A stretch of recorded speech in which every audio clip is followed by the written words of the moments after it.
Bon, eh bien, bonjour à tous, bon après-midi. J'espère que vous avez bien déjeuné, un bon repas. Et là, pour vous mettre en énergie après le repas, on va aborder un sujet qui est assez brûlant. Brûlant au point d'inspirer des séries, hein. On a vu beaucoup de séries sur la cybersécurité. Mais alors, il y a un sujet qui commence à émerger et puis qui fait émerger des fantasmes de scénarios catastrophes, c'est la cybersécurité des systèmes industriels. Donc on comprend bien pourquoi. Moi, je me souviens l'année dernière d'une série dans laquelle on voyait une attaque des barrages qui régulent, par exemple, la Tamise, hein, qui régule le flux de la Tamise. Et Londres se trouvait inondée parce qu'il y avait eu cette cyberattaque là-dessus. Ça s'appelait Liaison, pour ceux que ça intéresse. Série sympathique. Et voilà, il y a des fantasmes aussi de bateaux qui arrivent sur la plage.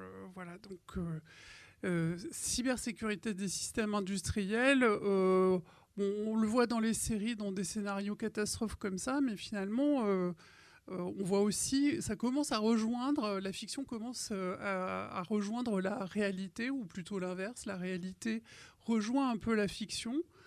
Pas plus tard que là, au mois d'avril, on a vu dans la presse ces cyberattaquants russes qui ont montré des photos, des images d'un barrage qu'ils auraient attaqué, donc un barrage hydroélectrique de Lyon. Alors ils se sont trompés, c'était un moulin dans la Marne. N'empêche qu'on ne sait pas on ne sait pas trop ce qui s'est passé. Est-ce qu'ils se sont vraiment trompés? Est-ce que c'était une manière de dire pour l'instant on a juste attaqué le petit moulin avec très peu d'impact, mais faites gaffe parce qu'on pourrait s'attaquer à des barrages hydroélectriques. Voilà. Alors en tout cas, ça commence un peu à faire peur. Je pense que c'est aussi l'objectif de faire un peu peur. Bref, il y a des sujets comme ça qui commencent à émerger sur la cybersécurité des systèmes industriels. On s'imagine les impacts sur le domaine du chimique, de l'énergie. On va parler des enjeux dans cette table ronde. Moi, il y a un enjeu que j'ai découvert il n'y a pas longtemps dans une conférence sur le sujet. J'imaginais, ça m'a frappé, ça concernait le chocolat. Et je ne savais pas, mais quand une usine de chocolaterie est gelée, en quelque sorte, en tout cas s'arrête parce qu'on a piraté le système d'information qui pilote les automates, bah, le chocolat fige. Et dans ce cas-là, l'appareil de production est fichu. Donc il y en a pour des millions, voire des dizaines de millions d'euros. Pour donner quelques chiffres, en 2022, donc on n'a pas encore les données 2023, mais sur les systèmes industriels, le coût des cyberattaques représentait pas loin de 3 milliards de dollars en 2022. Et les trois quarts des entreprises du domaine de l'industrie disaient avoir été attaquées au moins 6 fois dans l'année 2022 sur les ICS, hein, les Industrial Control System, ou les OT. Donc on voit que voilà, ça intéresse, hein, vous êtes assez nombreux cet après-midi pour ça. Et la question, c'est de savoir si finalement, est-ce que c'est une évolution normale qui va toucher d'autres systèmes d'information que ceux auxquels on s'attelait jusqu'à présent, ou alors est-ce qu'il faut véritablement réaliser une révolution de la cybersécurité dans ces systèmes industriels? Et alors pour en débattre, j'ai un magnifique panel à mes côtés d'experts. Donc, et je vais les laisser se présenter chacun. Donc Fabrice Bru, Sabri Kemissa et Jean-Christophe Mathieu. Je vous laisse vous présenter, dire qui vous êtes et au nom de qui vous parlez cet après-midi. Je commence. Bon. Bonjour à toutes et à tous. Donc, je m'appelle Fabrice Bru, je suis le directeur de la cybersécurité du groupement Les Mousquetaires. et je suis également administrateur du Césin. Et donc cet après-midi, en fait, j'interviens en tant qu'administrateur du Césin et animateur d'un petit groupe et d'une communauté de RSSI autour de la problématique cybersécurité en environnement industriel. Donc Sabri Kemissa, donc je suis expert en cybersécurité et système industriel. Avant ça, j'ai créé mon entreprise pour accompagner les industriels sur les démarches cyber. Mais avant ça, j'ai été aussi responsable cyberindus dans des grands groupes comme le groupe Saint-Gobain après l'attaque NotPetya, des groupes comme Imerys, donc les activités minières. Et avant ça, j'ai fait à peu près 20 ans de service, toujours dans la partie industrielle, voilà, sur des secteurs transport, beaucoup de transport ferroviaire, un peu d'énergie, secteur de l'eau et manufacturing. Voilà. Bonjour à toutes, bonjour à tous. Jean-Christophe Mathieu, je suis le directeur cyber du groupe SNCF et aussi membre du Césin. C'est donc dans ce cadre-là que j'interviens, Alain, n'est-ce pas? Voilà. Très précisément, la cyber industrielle, je suis tombé dedans il y a aujourd'hui 14 ans. Ça s'appelait Stuxnet, je pense que ça doit parler à tout le monde. Et à l'époque, j'étais chez Siemens où je suis resté juste une majorité, 18 ans. Et ensuite, j'ai été 3 ans chez Orange Cyberdéfense pour créer le portfolio de la sécurité des systèmes industriels du groupe Orange. Merci. Et il y a une autre personne qui est là. Alors, vous ne la voyez pas beaucoup. Voilà. Elle s'appelle Colline Grandpierre. Voilà, Colline. Et Colline va illustrer cette table ronde avec des dessins pour ceux qui étaient à la conférence de ce matin sur l'IA. Colline a déjà œuvré. Et donc, elle va nous faire des illustrations. Elle intervient quand elle veut au cours de cette table ronde. Et ben voilà. Magnifique. Merci beaucoup pour cette entrée en matière, Colline. Et donc, pour commencer, déjà, vous avez reçu un questionnaire et vous avez répondu à quelques questions. On voulait savoir un peu quel était le visage de notre audience cet après-midi. Donc, savoir d'abord où vous vous situez en termes de maturité vous-même, par rapport au sujet de la cybersécurité des systèmes industriels, et où se situe votre organisation sur ce sujet-là également. Donc on voit une bonne moyenne, avec certainement l'envie d'en apprendre plus. Donc quelques règles avant de commencer. Vous pourrez intervenir, vous pourrez poser 1 ou 2 questions pour chacune des séquences de cette table ronde. Et puis, si il nous reste du temps, on pourra poser un petit peu plus de questions. Voilà. Et puis, pour commencer, Fabrice, je sais qu'au Césin, il y a une initiative qui est née justement sur cette question de la cyber des systèmes industriels. Est-ce que tu peux nous expliquer comment cette idée a germé et puis quels en ont été les fruits? Alors en fait, la problématique cybersécurité industrielle, c'était un sujet qu'on avait évoqué avec quelques RSSI lors des assises en 2018. Et on s'était dit qu'effectivement, dans le cadre du Césin, donc, qui est un club de RSSI, ce serait quand même pas mal, finalement, de pouvoir discuter entre pairs, de faire une petite communauté d'une dizaine de personnes, avec des sachants qui avaient envie, finalement, de délivrer leurs connaissances, leurs compétences, et donc de laisser des petits livrables pour expliquer aux autres. Et puis des jeunes RSSI qui devaient s'emparer du sujet et qui n'y connaissaient strictement rien. D'ailleurs, dans un des livrables, on avait fait illustrer le livrable par un collègue de Colline. Et son dessin, c'était un DSI qui rentre dans le bureau du RSSI et qui lui dit « Lambert, tu vas t'occuper de la cybersécurité industrielle ».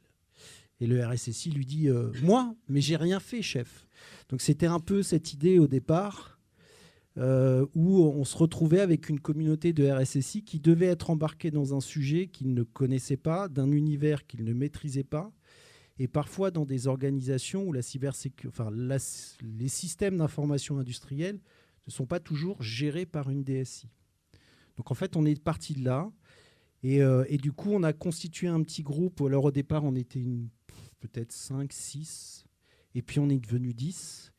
On a pu délivrer plusieurs livrables qui sont disponibles sur le site du Césin, donc, qui sont en fait tous les retours d'expérience que nous on a, toutes les erreurs qu'on a faites quand on est allé dans les usines.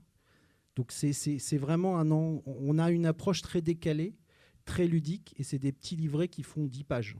L'objectif, c'est pas de sortir un livre blanc de 150 pages, parce qu'on sait très bien qu'on n'aura jamais le temps de le lire.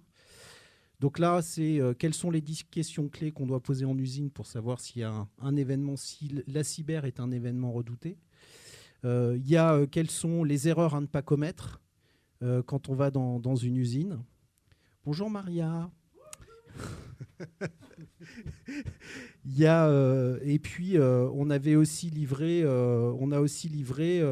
l'analyse de risque, qui est un 4e livrable qu'on a fait. Comment faire une analyse de risque en 2 heures chrono, puisqu'en fait, quand on arrive, on veut tous faire une analyse de risque. On va certainement prendre des super cabinets de conseil qui vont nous faire des analyses de risque dans les usines pendant plusieurs semaines, plusieurs mois. Et puis il y a le principe de réalité qui s'appelle le time to... Money time, en fait, pardon, excusez-moi, c'est le retail qui revient.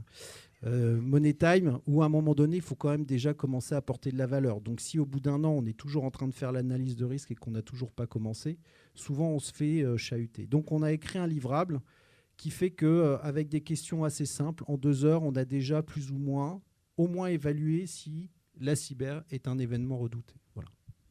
Et je crois que vous avez une initiative commune aussi avec le Gimelec. Alors voilà, on a construit aussi quelques partenariats. On a construit une relation avec le Gimelec, puisque le Gimelec, ce sont les équipementiers, et en fait qui se posent aussi les mêmes problématiques d'intégrer la cybersécurité dans les équipements qu'ils nous vendent. Et donc en fait, on s'était dit que malgré tout, c'était pas mal de créer une relation entre le client et le fournisseur finalement, et d'essayer de travailler ensemble sur ces sujets-là. Donc on fait 2-3 réunions par an. Voilà. La dernière, on l'a faite d'ailleurs dans une école, où je vois un représentant dans une école de Lyon, la CBS, à chaque fois je me trompe, ou CSB, voilà. Excusez-moi, c'est parce qu'il y a un autre événement qui s'appelle CBS et j'en venais. Donc CSB, la CSB School, où en fait ils sont en train de spécialiser des jeunes ingénieurs à la cyberindus. Et donc, ils nous ont fait l'honneur de nous accueillir et on a fait la journée Gimelec Césin dans cette école.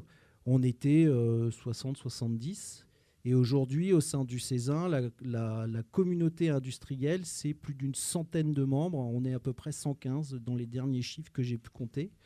Et on a dû donc créer un autre espace pour pouvoir échanger. Merci. Alors, on va d'abord parler des enjeux de cette des menaces qui pèsent sur les systèmes industriels. Je vous laisse soit Sabri ou Jean-Christophe, comme vous voulez, prendre la parole alternativement sur ce sujet. Donc, pour reprendre aussi, j'aime bien aussi resituer le sujet de la cyber-industrielle dans le contexte un peu, je dirais, économique. C'est-à-dire que c'est vrai qu'aujourd'hui, lorsqu'on parle de cyber-industriel, l'exemple Coralie est frappant. On parle tout de suite infrastructure critique, mais ces opérateurs, on va dire d'infrastructure critique, on voit le secteur industriel, c'est à peine 10% du tissu industriel, notamment en France. Je crois qu'en France, c'est à peu près 250 000 entreprises dans le secteur industriel, PME, ETI, grandes entreprises et très grands groupes. Donc c'est vrai que le réflexe, c'est de regarder les 10% d'activités critiques qui, fondamentalement, sont déjà régulées. Donc ils ont déjà un certain niveau de maturité, notamment avec la LPM et NISA. Donc ensuite, on a une deuxième catégorie, je dirais, sur ces 250 000 entreprises, ceux qui vont arriver, qui vont se prendre NIS 2. Et là, on va avoir quelques dizaines de milliers d'entreprises, pour certaines qui ne savent même pas qui sont concernées. Et donc, pour la maturité de ces entreprises, la maturité cyber va forcément monter parce qu'elles devront rendre des comptes, notamment à l'ANSSI.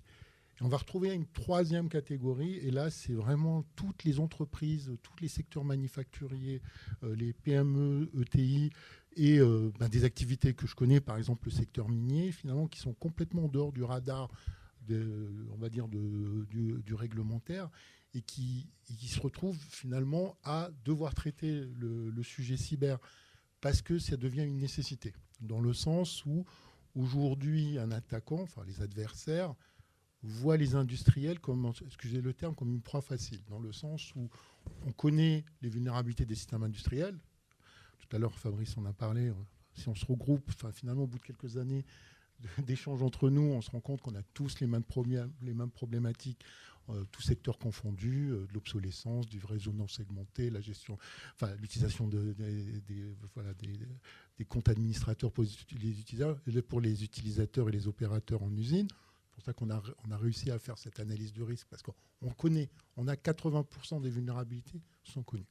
Et donc les attaquants les connaissent. Et donc ils exploitent facilement ces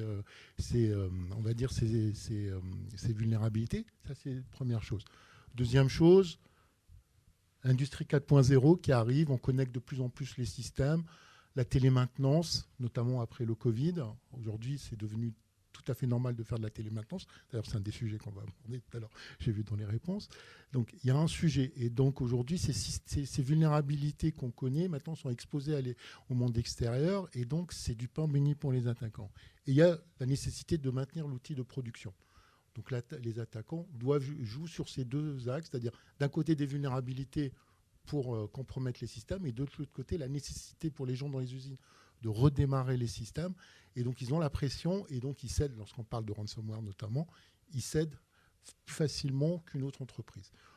D'ailleurs, j'ai l'exemple, quand j'étais responsable dans des grands groupes, j'ai toujours été persuadé que certaines usines ont subi des ransomware, ils ont reconstruit, en centrale, on n'était même pas au courant, parce qu'ils savent le faire, c'est leur métier.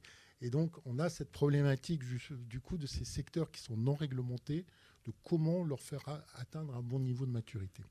Et Jean-Christophe, de ton expérience, de ton point de vue, c'est les enjeux. Quels sont-ils ? Alors, les enjeux, et je suis content de pouvoir en parler aujourd'hui parce que, je l'ai dit en introduction, pour moi, la cyberindustrie, ça a commencé le 10 juillet 2010 avec Stuxnet. Donc, ça fait un tout petit peu. Et j'ai repéré quelques visages dans la salle qui ont dû m'entendre raconter les mêmes sornettes depuis 2011, je pense.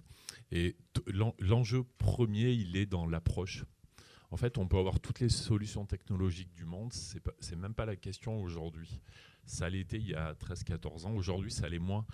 C'est comment nous, et je me mets de votre côté au moment où je le dis, personne de l'IT, de la cyber, on fait pour embarquer les métiers, les gens de la maintenance, les gens de la production, dans une approche qui n'est pas la leur. Ils ont l'approche safety. Leur métier, c'est de protéger des biens et des personnes, et ça, c'est leur quotidien. Et on a besoin, nous, gens du numérique, de l'IT, de la cyber, de venir s'insérer dans cette chaîne globale et qui leur permet de comprendre à quoi nous pouvons servir et comment nous pouvons les aider. Et ça, c'est hyper important parce que tant que les gens des métiers ne seront pas dans notre camp ou qu'on n'aura pas obtenu leur adhésion, vous pouvez faire ce que vous voulez. Les seuls responsables d'une unité de production sont les fabricants. C'est eux qui ont tous les indicateurs, qui ont tous les KPI. Et donc, ils ont la responsabilité. Et si vous disent non, vous ne touchez pas, vous ne pourrez jamais toucher. Et donc, ce travail qui est d'aller chercher l'adhésion est pour moi le plus important, et quelle que soit la techno, et ça demande parfois un peu d'humilité. Moi, je suis un ancien col bleu, j'assume pleinement ça, j'ai passé ma vie dans des usines. Aujourd'hui, plutôt col blanc, c'est bien de connaître les métiers, de comprendre ce qu'ils font pour ensuite leur proposer les bons processus, ou en tout cas la bonne gouvernance, et ensuite les outils pour se protéger. Donc, pour moi, un des principaux enjeux, c'est vraiment comment je fais pour aller obtenir l'adhésion des métiers. Je vais juste ajouter un point, Coralie. Je sais qu'on est limité, mais il y a quand même aussi, je l'ai déjà dit, mais... Hein ? Dans le temps. Ça, c'est fait. Bon. Au moins, il n'allait pas s'endormir. Alors, comme je suis limité dans le temps... Non, en fait, le premier enjeu aussi, je trouve, que j'ai pu constater au sein des RSSI Indus, c'est que moi j'ai pu vivre dans mon contexte particulier quand même, c'est d'abord de se comprendre. Enfin, moi je ne sais pas si vous avez été confronté, mais quand on se rend pour la première fois dans une usine avec notre col blanc, notre petite cravate et nos petits costumes, et qu'on commence à parler de cybersécurité et qu'en face de nous, on a des gens qui parlent un langage, on ne comprend rien, c'est une véritable tour de Babel en fait. Et je pense que le premier défi que nous, on a eu à prendre, c'est, enfin, de notre côté, hein, je trouve, c'est d'apprendre le vocabulaire industriel, qui n'est pas du tout le même que le nôtre. À un moment donné, quand on maîtrise les deux, on se rend bien compte que finalement, on arrive très vite à se rejoindre et que l'apport de valeur qu'on peut avoir est simple. Enfin, il n'y a rien de nouveau par rapport à ce dont on a l'habitude. En revanche, la manière de le présenter et la manière dont il nous parle, sur le moment, enfin, voilà, c'est ce que moi j'ai entendu. On se sent quand même seul, hein, on ne comprend rien entre... Et je profite de ça parce que je vois quelqu'un qui était avec moi à l'époque quand on a écrit les guides sur la cybersécurité des systèmes industriels avec l'ANSSI. Et on s'était dit, pour s'assurer que ce qu'on écrit soit à peu près compréhensible par tous, on va le faire relire. Donc à l'époque, j'étais chez Siemens, j'ai pris un des guides qui était en brouillon et je l'ai fait relire à quelqu'un pas très loin là dans le sud qui était le patron de la maintenance d'une très grosse usine. Et il y a un endroit où on parle à tout va d'infrastructure. Et quand vous parlez à quelqu'un dans une usine d'infrastructure, il pense à son bâtiment, à ses IPN, et il me demande où est-ce que je te dépose mes palettes de placo, avec beaucoup d'humour. Et là, on se dit, on a quand même raté quelque chose, parce qu'en fait, le même mot pour quelqu'un qui vient du numérique ou du métier, ça n'a rien à voir. Et je me rappelle qu'on a beaucoup rigolé autour de cette anecdote, et je vous parle d'il y a 12 ans, et c'est encore d'actualité. Vous allez, moi j'étais il n'y a pas très longtemps dans un très très grand technicentre TGV. Vous parlez d'infrastructure aux collègues, les mecs, ils regardent la toiture, ils regardent le bâtiment, ils se demandent de quoi vous parlez. Donc la compréhension mutuelle, elle est importante. Alors, vous le voyez, nous sommes capables de parler tout l'après-midi sur le sujet. Je sens qu'en tant que timekeeper, ça va être un défi là aussi. Mais on vous a donné la parole, justement, on vous a permis de vous exprimer pour savoir finalement quel était le sujet, le thème sur les risques que vous vouliez aborder prioritairement. Donc, alors voilà, c'est celui-ci qui a gagné l'accès des tiers ou fournisseurs au système d'information industriel. Alors, qui veut commencer sur le sujet ? Sabri, est-ce que ça t'inspire ? Ça, c'est un des sujets. Alors, non, mais c'est un des sujets que j'ai à la fois un peu... dans ma carrière où je me suis pris quand même pas mal de murs. Donc c'est pour ça que je peux en parler. En fait, déjà, pourquoi ce sujet revient assez souvent, c'est que je pense que nous, enfin moi j'ai fait cette erreur, c'est qu'on s'attaque directement nous-mêmes aux tiers et aux fournisseurs. Alors que c'est pas le bon combat. Donc ça c'est l'erreur que j'ai toujours fait, c'est-à-dire que du coup les équipes dans les usines vont vous aller discuter avec mon fournisseur. Et donc lui, il est tranquille. Et donc là, on s'essouffle à discuter avec chaque fournisseur lorsqu'on est dans un groupe. J'ai eu un groupe où il y avait 1000 usines. Vous voyez combien de fournisseurs il faut traiter. Donc ça fait un certain volume. Donc du coup, j'ai complètement changé de stratégie par rapport par exemple à ça, où là, moi, je vous livre ça en retour d'expérience plutôt, c'est de dire plutôt faire le choix de faire appel à un fournisseur, c'est plutôt une stratégie de make or buy on va dire du côté industriel. Donc c'est-à-dire du décideur, soit dans l'usine, soit une direction industrielle. C'est une problématique d'achat avant tout. Donc pour traiter ce problème-là, déjà, il faut responsabiliser, c'est le point que tu disais tout à l'heure, il faut responsabiliser déjà les donneurs d'ordre, les gens dans les usines et les agents sur le sujet. Donc ça, c'est une première chose, parce que, voilà, encore une fois, si on s'attend... Elle va poser une question ? Non, c'était pour simplement, en fait, en termes de risque. Le risque, pardon, ouais. moi je pars direct. Excusez-moi. Voilà. Mais en termes de risque, parce que c'est quoi les risques justement venant de ces fournisseurs, de ces tiers? En fait, il ne faut pas mettre une pièce dans la machine sabrée. Voilà. Oui, excusez-moi, après, moi je parti. peux démarrer et je suis parti pour la journée. Donc on en est juste à l'analyse de risque. D'accord, ok. Donc rapidement, mon propos là-dessus, je vais le faire. Merci. Le sujet, c'est que, et on l'a vu aussi sur pas mal d'attaques, et les incidents que j'ai eu à traiter sont souvent liés à des fournisseurs. C'est en fait finalement, notamment côté grands groupes industriels, on voit que le niveau de maturité monte. On sait qu'ils ne sont pas au bon niveau, mais ils montent. Donc du coup, compromettre ces entreprises devient, en tout cas les grands groupes, devient de plus en plus complexe. Du coup, on se retrouve dans des situations où finalement un fournisseur devient une victime, je dirais en rebond, pour cibler une entreprise spécifiquement, ou, deuxième cas, dommage collatéral. Donc le fournisseur subit une cyberattaque et on subit soit, je dirais, un dommage collatéral direct sur le business, c'est-à-dire du coup on a un arrêt, on a notre supply chain qui est rompu parce qu'on a un fournisseur qui n'arrive pas à livrer la matière première, ou directement on subit, on va dire, la propagation de l'attaque depuis ce fournisseur vers l'industriel. Donc ça, c'est le risque majeur aujourd'hui qu'on voit sur cette partie-là. Et ce point est encore, je dirais, aggravé du fait qu'aujourd'hui, côté industriel, ils aiment bien travailler avec des petites entreprises localement. L'usine aime bien avoir son petit fournisseur à côté, l'avoir sur la main. Et du coup, c'est des sociétés qui sont au niveau de maturité cyber, je dirais, au niveau zéro, parce qu'ils sont 5, 6, une dizaine de personnes. Donc la cyber, ce n'est pas un sujet.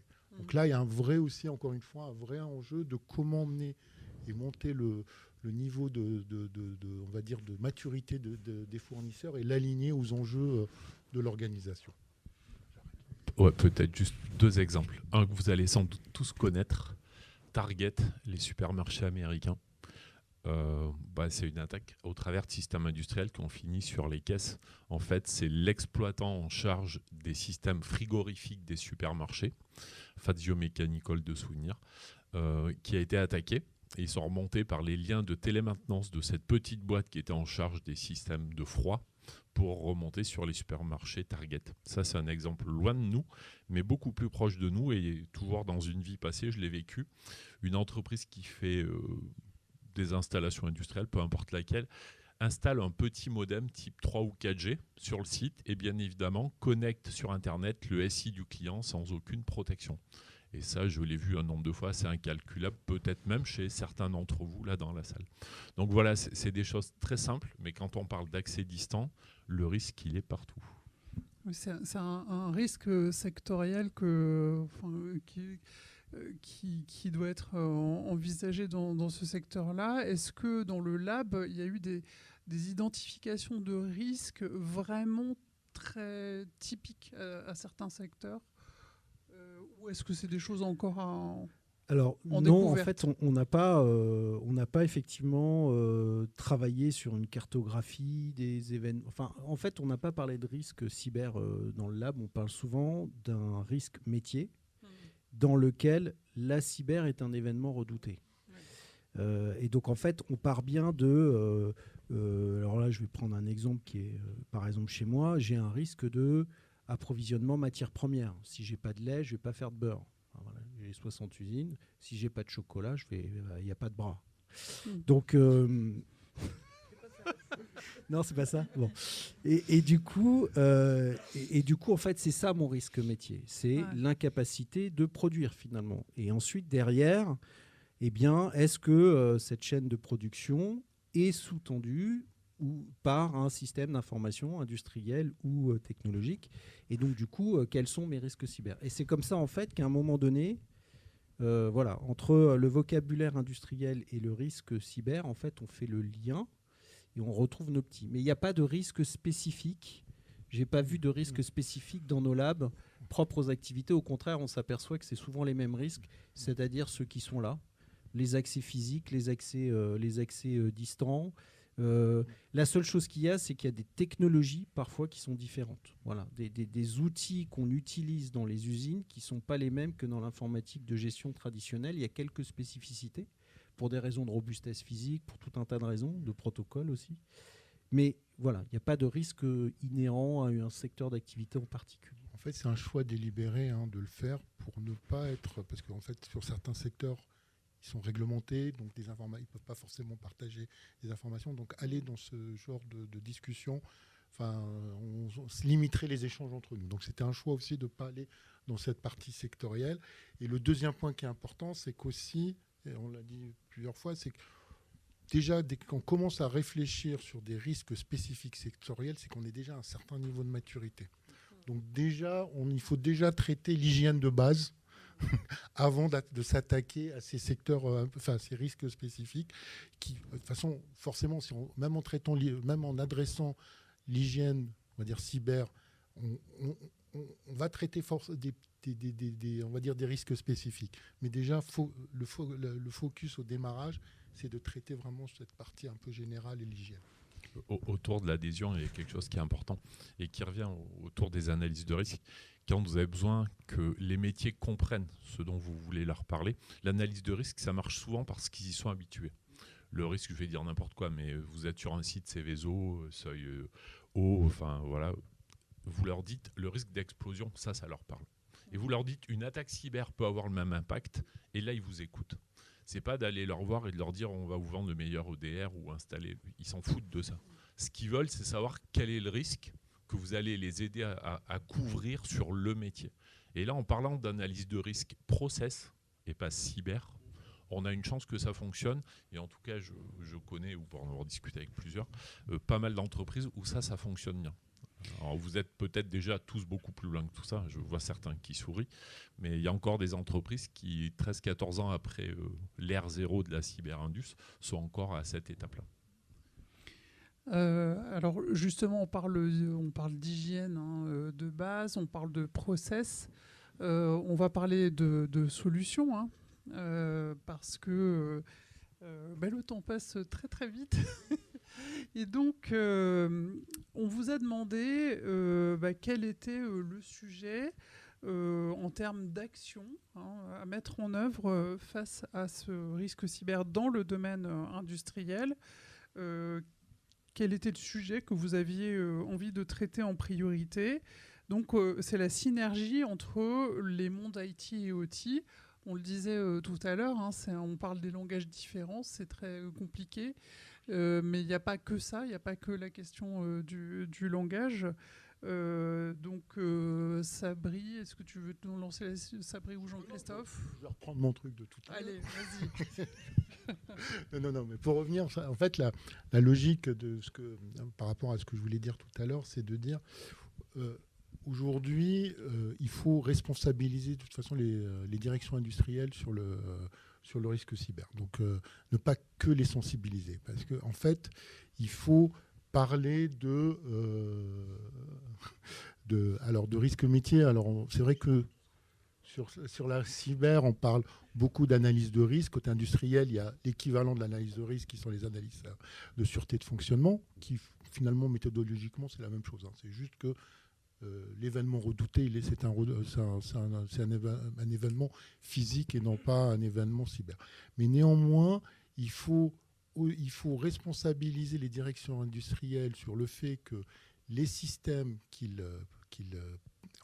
exploitent ou qu'ils mettent en œuvre doivent prendre en compte le risque cyber, et que le risque cyber dont l'analyse de risque de sûreté de fonctionnement est un événement redouté. Aujourd'hui, on voit par exemple les assurances dommages, donc les ingénieurs prévention qui passent dans les usines. Moi, j'en vois de plus en plus qui posent beaucoup de questions sur la notion de cyber. C'est des exemples, par exemple, pour ceux qu'il faut renseigner avec votre direction assurance, par exemple, DFM Global.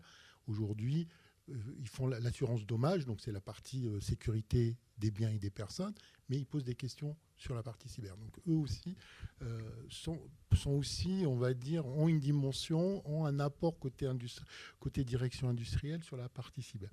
Et le dernier point, on n'en a peut-être aussi pas parlé, mais il y a aussi le sujet, finalement, comment on va aborder le sujet côté direction industrielle par rapport aux opérateurs dans les usines. Parce qu'en fait, il y a 3 niveaux dans une organisation. Il y a la direction industrielle, vous avez le directeur de l'usine, vous avez les opérateurs.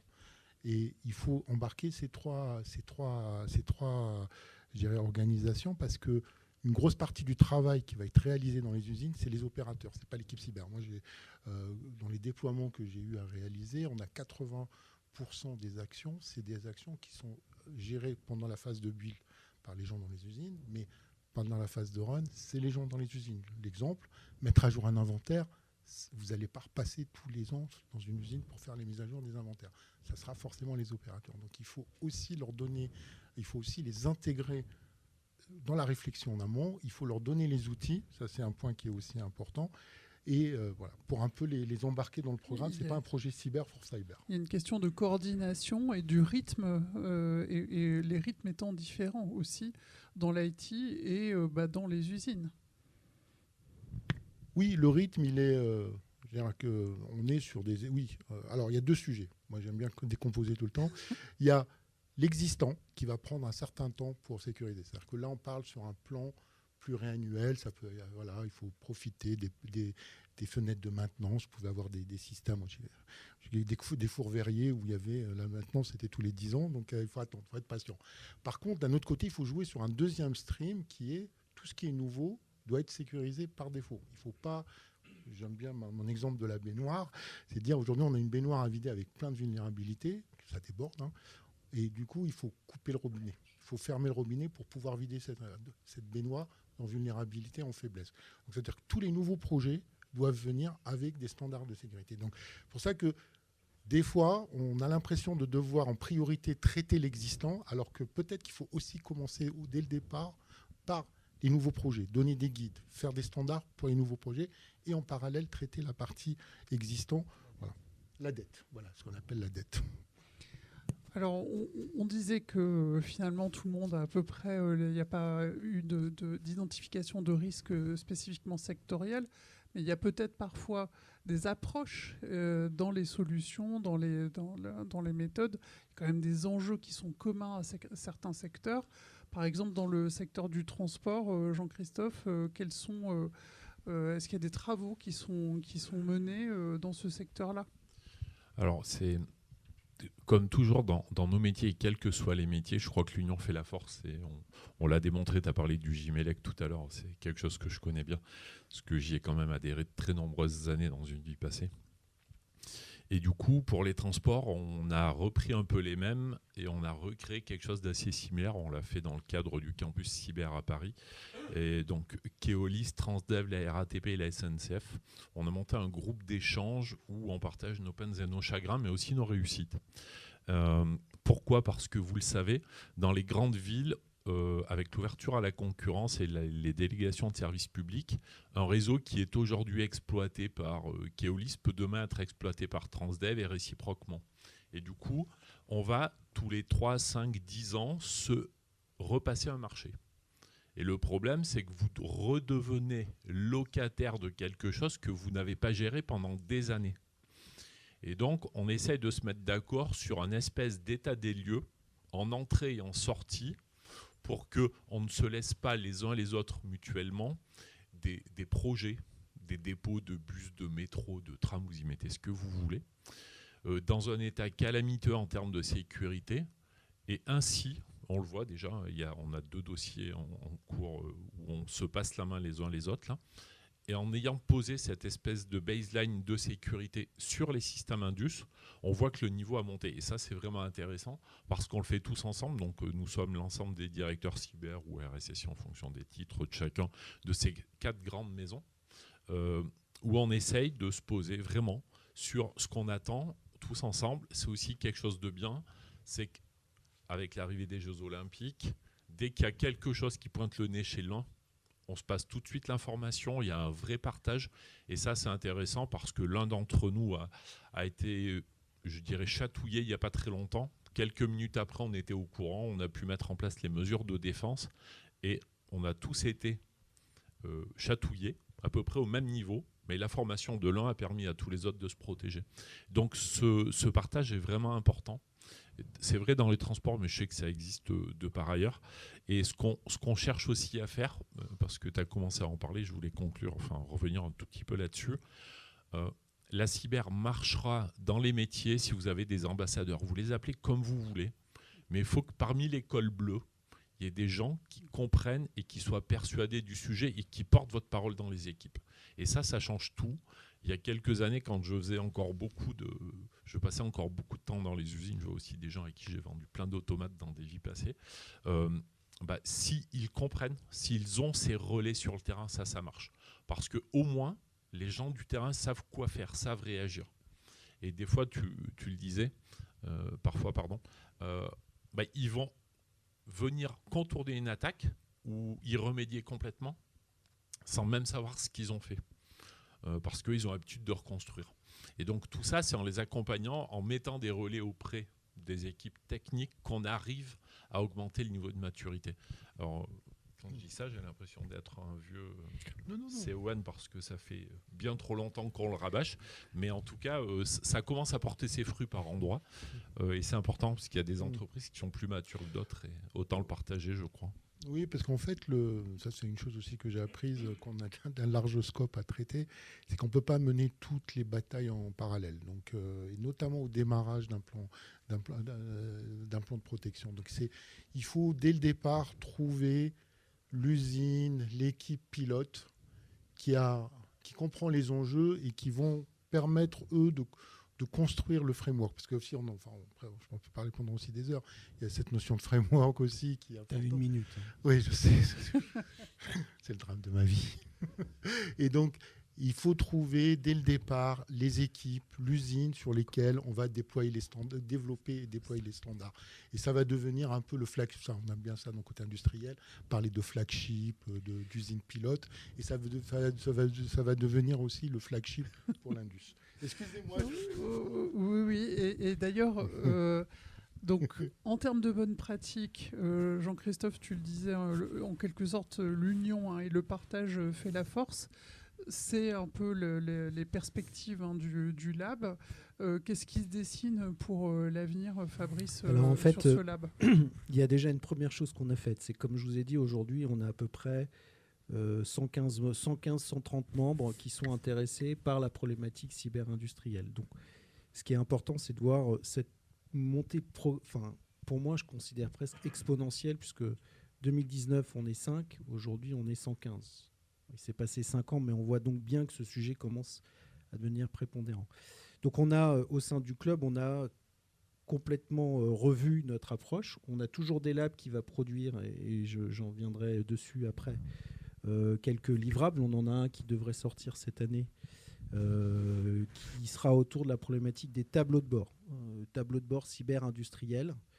Ça, c'est le sujet sur lequel on travaille. On en a un autre autour de la gouvernance cyber dans une usine.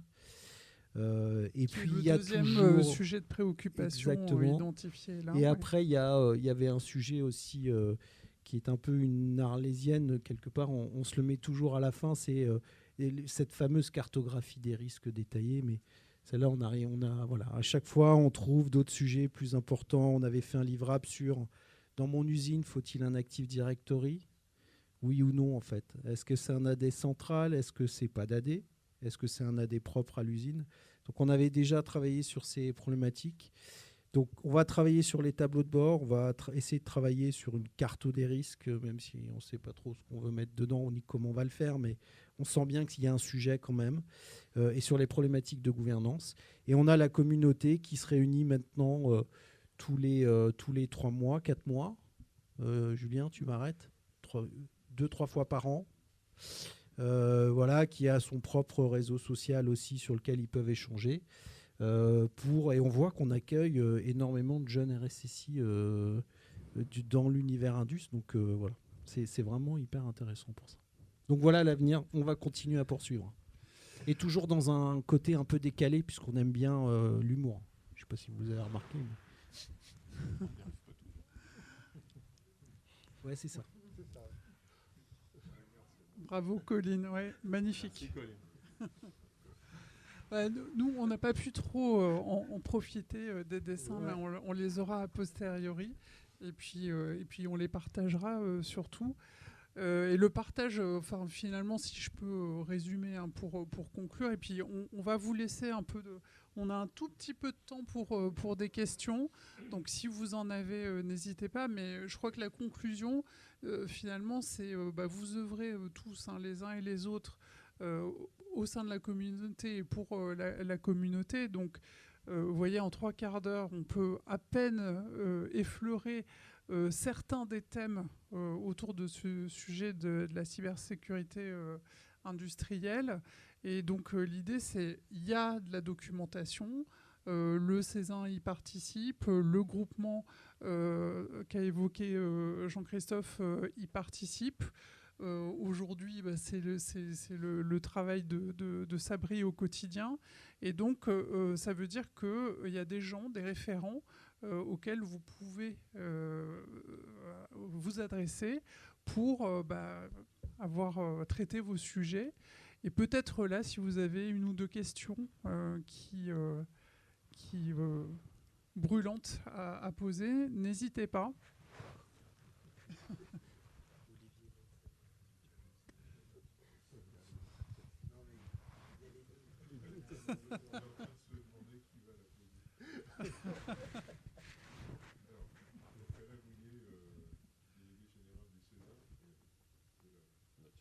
Notre chef à tous.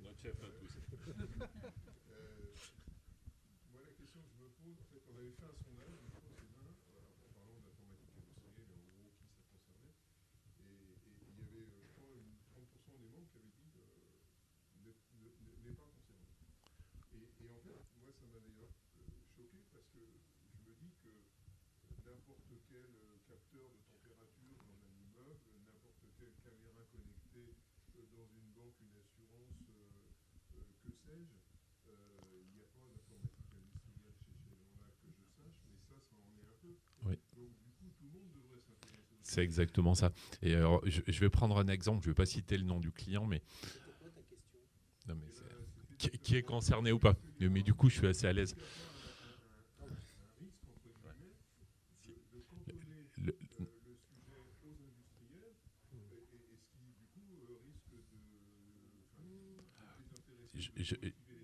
Oui, moi aussi je peux en parler. Enfin, c'est ça. Je vais refaire un peu comme tout à l'heure, mais je vais, au travers d'une anecdote, essayer de dresser le truc.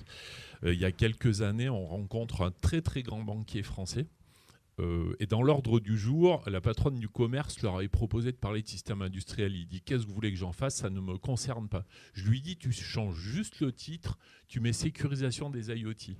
Okay, je devais parler 15 minutes, je suis resté 45 minutes dans la salle avec les gens. Je leur ai parlé de quoi? Je leur ai parlé de leurs ascenseurs, de leur clim, de tout ce qui va piloter leur data center, parce qu'un data center, vous maîtrisez tout ça sur le bout des doigts, ou en tout cas vos équipes.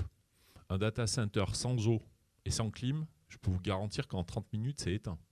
Un data center sans électricité, c'est pas très utile. Un data center sans contrôle d'accès, ça ne marche pas non plus. Donc des systèmes industriels à la disposition de systèmes IT, ce n'est que ça, il y en a partout. N'importe quel bâtiment, tu l'as très bien dit, il y a des systèmes de protection contre l'incendie. Okay, c'est un système industriel, ça va venir piloter une grandeur physique. On détecte un incendie, on ferme ou on ouvre des portes coupe-feu, on va ouvrir des clapets, allumer de la ventilation. Enfin, il y a plein de choses. Tout ça est hyper industriel, même si d'un point de vue tertiaire, dans le bâtiment, vous ne le voyez pas. Moi, je peux juste ajouter dans le domaine du retail, par exemple, parce qu'on pense qu'un magasin, finalement, il n'y a pas de système industriel, et pourtant, il y en a plein. Alors, dans la grande distribution, on a des groupes froids qui sont considérables, évidemment. Mais un système de caisse, en fait, une caisse, c'est un système industriel. Aujourd'hui, vous avez les caisses en libre service et vous avez aussi des monnayeurs. Vous savez, quand vous ne payez pas par carte, aujourd'hui, vous pouvez mettre directement votre liquide dans une machine. Tout ça sont des systèmes industriels, en fait, derrière. Et donc, le sujet aussi, chez nous, devient de plus en plus prépondérant, quand bien même nous n'aurions pas d'usine. Alors, il se trouve qu'on en a beaucoup, mais quand bien même nous n'aurions pas d'usine, on a des vrais systèmes industriels. Les bases logistiques, c'est pareil. Aujourd'hui, les bases logistiques, c'est des véritables Tetris. Enfin, je veux dire, moi, j'ai vérifié. Enfin, je suis allé visiter une des bases logistiques des Mousquetaires à côté de Rennes. pour faire tourner la base, il y a 3 personnes qui sont 3 opérateurs en fait. Et tout le reste, c'est vraiment Tetris. Ce sont des robots qui prennent des colis, qui savent différencier un carton de beurre d'un pack de Vittel ou d'Evian ou de Hex, enfin bref, qui sont capables de différencier n'importe quelle nature de produit, de les mettre en stock, de recevoir des commandes, du coup d'aller les rechercher en stock et de les palettiser pour les envoyer au magasin. Vous n'avez pas une seule opération humaine dans ce que je viens de raconter en fait. Vous avez juste un type au départ qui coupe la cellophane de la palette et ensuite c'est pris par un robot et dépilé. Et à la fin, vous avez juste un opérateur qui, dans un couloir, en fait, dans un espèce de convoyeur, prend les produits et vérifie en fait sur le roller que les produits sont bien conformes à la commande. Et entre deux, vous n'avez aucune interaction humaine. Donc ça aussi, c'est du système industriel très lourd. Et ça s'arrête, ça monte jusqu'à 150 000 colis jour préparés. Si ça s'arrête, il n'y a plus de livraison Intermarché en Bretagne, donc ça ne servira à rien d'y aller. Et on peut rajouter aussi tout ce qui est fournisseur des collectivités locales pour des traitements de la ville qui devient de plus en plus intelligente. Alors ça peut être du système d'arrosage, là c'est peut-être pas trop grave, mais c'est aussi le traitement des eaux. Par exemple, vous vous souvenez en 2021, cette ville en Floride qui avait été, dont l'usine de traitement des eaux avait été attaquée. Et ils étaient sur le point d'empoisonner l'eau qui approvisionnait une ville de 15 000 personnes. En fait, oui, ils sont partout. En fait, il n'y a même pas ça. C'est un point que je rappelle. C'est vrai que lorsqu'on parle de système industriel, on a tout de suite le réflexe de voir la production. C'est-à-dire l'outil qui produit, qui pilote le procédé. Mais il y a tout un écosystème dans l'usine, qu'on appelle les subsidiaires, qui participent pas forcément directement à la production, mais qui, s'ils sont indisponibles pour différentes raisons, peuvent impacter la production. Je donne des exemples dans une usine de manufacturing. Vous avez ce qu'on appelle les eaux grises. Donc, les usines qui récupèrent l'eau, le traitent et la réinjectent, voire même le réinjectent dans la nature. Donc, ce n'est pas un producteur d'eau au sens comme on les connaît, les Suez, l'Assor et autres, mais c'est un acteur quand même de l'eau parce qu'il gère les eaux grises. Et donc, perdre le contrôle on va dire de l'assainissement de cette eau-là peut impacter aussi, on va dire, l'environnement autour et voire la production de l'usine. Allez, on peut oui, une dernière question. Oui,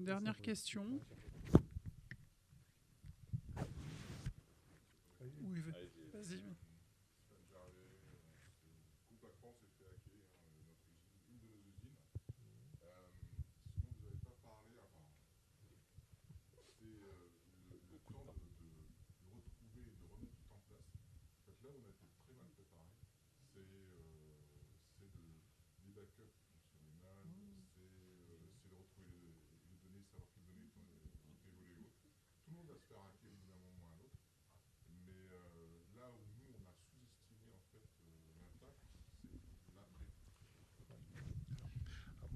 Alors, je vais parler d'une chose. En fait, on sent. C'est Jean-Christophe qui a parlé.